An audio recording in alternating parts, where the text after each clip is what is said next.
the basics and the theory of M&A and PE, it's time now to do a deep dive into the definitive documentation that is involved in most private equity and mergers and acquisition transactions, right?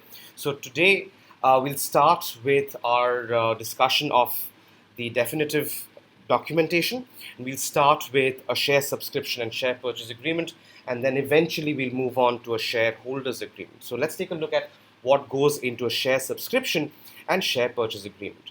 Now, right off the bat, you know for a fact that this agreement will cover two transactions. One is a subscription of shares, the other is a purchase of shares, right? And these two transactions will take place between three major parties: the company, an investment fund, and promoters, right? Now let's see how that works.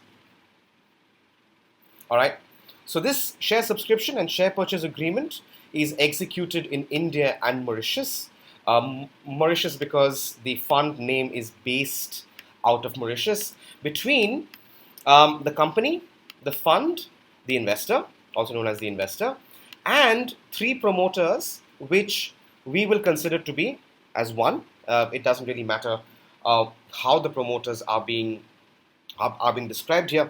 For our purposes, let us just consider them as one promoter, right? Okay.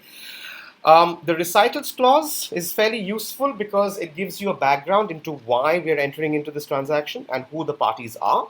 So we can see that the Series A investor is an investor which is registered under SEBI, either as a foreign venture capital investor or as a domestic venture capital investor.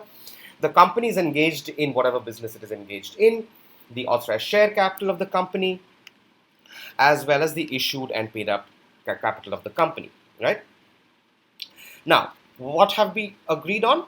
The investor has agreed to invest up to X amount of rupees in consideration and for the subscription and purchase of equity securities, constituting up to so much percentage of the share capital by one, subscribing to the Series A securities and purchasing the sale shares, right?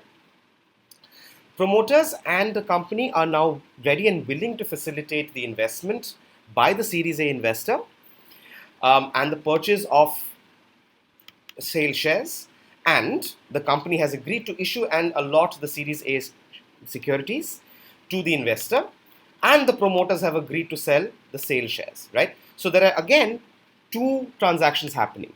One is the purchase of the sale shares, and second is the investment of the Series A securities by the investor. Now, don't be confused by the fact that it's called Series A securities. These are just considered to be regular shares in the company, right?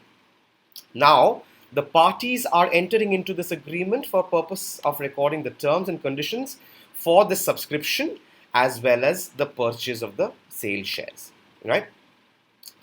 This has been the first introductory video to the definitive documentation.